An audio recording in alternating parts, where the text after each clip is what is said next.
All right, here's what the rumor says. Pertaining to Spider-Man Brand New Day, a film coming on July 31st, 2026. According to The Hot Mic, a podcast hosted by our friend Jeff Snyder and John Rocha. This podcast reported that Brand New Day villains were being mentioned at the Disney Blockbuster Consumer Products Show.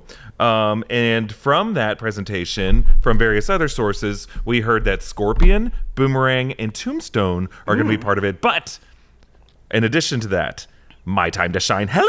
Or should I do it as Miss Piggy, like, My Time to Shine, hello, hiya! That was a really good Miss Piggy. You've been practicing. I love Miss Piggy. That was a really good Miss Piggy. I love Miss Piggy. Good on you. My Time to Shine, hello, hiya! Says that Steven Yeun has been eyed for a role in Spider-Man Brand New Day. Possible that he's Mr. Negative. Related to this, that redacted guy, it's another one of these anonymous scooper accounts, said to take this with a grain of salt and actually mentioned that Daniel Wu might be the front runner for the role of Mr. Negative. We've been hearing a lot of reports that Mr. Negative is going to be the villain, largely because Brand New Day is a period of comics where Mr. Negative first emerges in Marvel Comics in the late aughts. And there's also some, hopes that maybe Stephen Oyoung, who played the character in the game, might be able, and he's, an accomplished screen actor as well, could be a possible choice. But let's talk about Spider-Man Brand New Day in general. Yeah. What are your thoughts on these rumors? I love the idea of Mr. Negative. It doesn't deter me.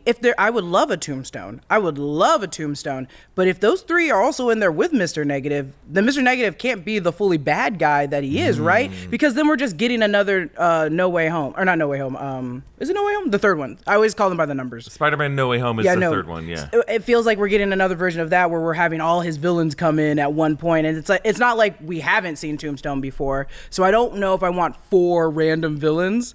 I kind of want them to have a story. I want them to have depth. Mr. Negative, I do believe more than I do Tombstone and Boomerang. Yeah, these other ones, I mean, nothing against, Michael Mando playing Scorpion coming back. They could be part of a sequence in the first act of the movie, which would feel like a bummer for that post-credit scene from Homecoming, if that's the case. That is also true to keep that in mind, is that Scorpion technically is already there. He's already there in Rikers with Vulture. Although Vulture transferred to another universe to meet Dr. Michael Morbius at some point. That's also true. Okay, so there's a lot there. Who knows where he is? Mr. Negative, I believe. Stephen Yeun playing Mr. Negative, I also could understand. I could see that easily. Yeah, right. So let's talk about the Stephen Yeun of it all. Stephen Yeun was in talks to join Jake Schreier's Thunderbolts team as Bob Reynolds' Sentry. That was the word on the street for a while. That ended up not happening, and the screenwriter Eric Pearson said, he was going to be attached, but I don't think they ever signed the paperwork.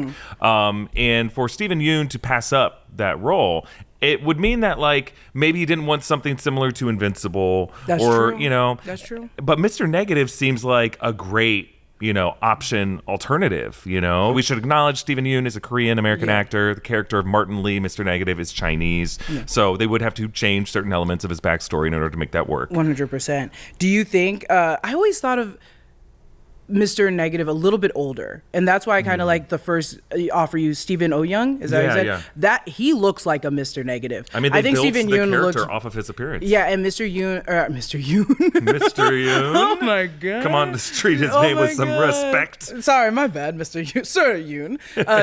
I think that Stephen's a little young. To me, it feels like he's a little young. He feels like he could. If they really tried, he could be around maybe a couple years older than Tom Holland's Spider-Man. Yeah, Stephen Yeun seemed a lot older in Minari than he did in The Walking Dead. 100%. The Walking Dead, he seemed to be roughly Tom Holland's age, and by the end of The Walking Dead, he seemed like a man. Yeah. And then he left The Walking Dead in 2016, nearly 10 years ago. And Beef, he could easily pass for 28, 29. Yeah. And that's where I'm like, he does have a face where he could play really old, but he also could just be 6 years older than Peter Parker or Tom Holland himself. He seems about 10 years older than Tom Holland, even if he isn't. He probably is older than that just because he's been around longer. Yeah, he's been around longer. When Stephen Yeun, came into our lives in the Walking Dead pilot in 2010, or really episode 2 of the Walking Dead, Tom Holland was a little boy. He was just shooting. He was on playing Billy Elliot, I think, or just doing other small parts. He was a child actor at that point. So I think there's a good 10-year difference. And I agree. I think Mr. Negative, you want him to be a boss, a villain. And I think Steven Yeun can rise to that challenge, but there may just be other actors who are better for that role. Also, I'm not trying to say that they're going to go, because it's still technically Sony. I don't think they're going to go the Marvel route. Actually, now thinking about it, Sony does the opposite with their villains. They're like, no, we're going to hold on to them as long as we can. Do you think they're trying to keep Mr. Negative for a longer time than Brand New Day? Ooh, that's a good question. Yeah, he could be like the Kingpin of Peter Parker's world. Like maybe there's some issue where like they can't have Kingpin in live action just because he's so iconic as Vincent D'Onofrio in the MCU, or at least the Marvel television side of the MCU. So maybe they're like, we need another crime boss character who can be an active presence in Peter's life in New York. And and that's the thing, is Mr. Negative could be that Kingpin to Tombstone and Scorpion and Boomerang. Oh, and that's why those three would show up, because again, it is a shared universe, and Spider-Man has all the characters, so you might as well show that Mr. Negative runs every empire. Oh, that could work.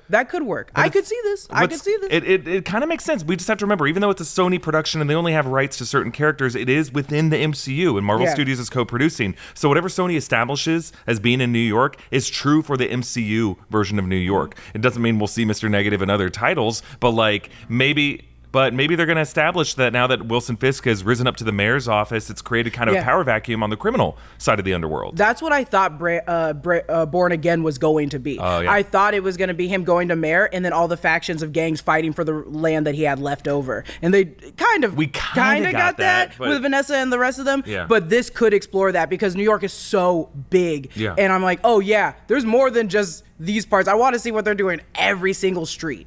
Oh, that could be the case. And it'll be fine. And it works. And it works perfectly with what the MCU is doing. And also, technically, Sony, I don't know if this is still the thing since it's working in tandem with Marvel, but we know that Sony has only X amount of characters they can use from Spider-Man, right? And they've been using Tombstone.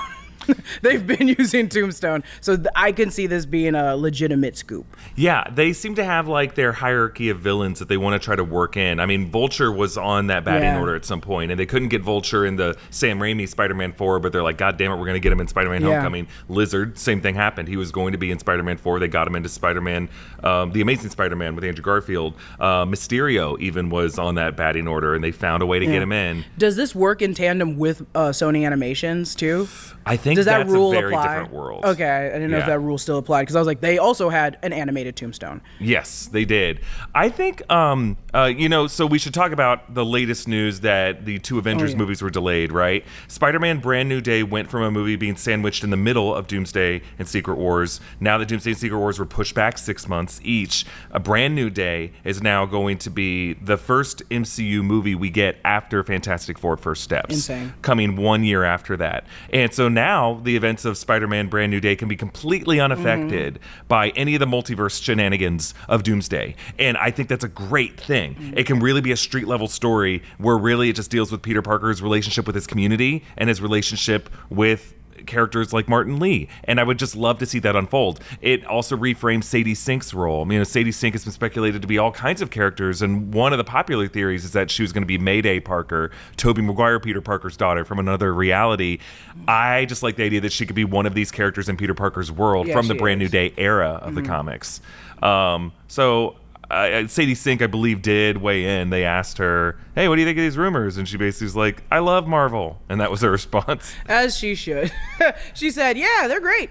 Yeah, she goes, they've been really cool to read. I love the Marvel Universe. I mean, they're awesome rumors. And I think that's like kind of her Iman Vellani approach. Like, I've been following the rumors I read. She's getting there. She's getting there. It's taking some time. Stranger Things, they don't have to hide too much. So she's like, oh, I'm learning.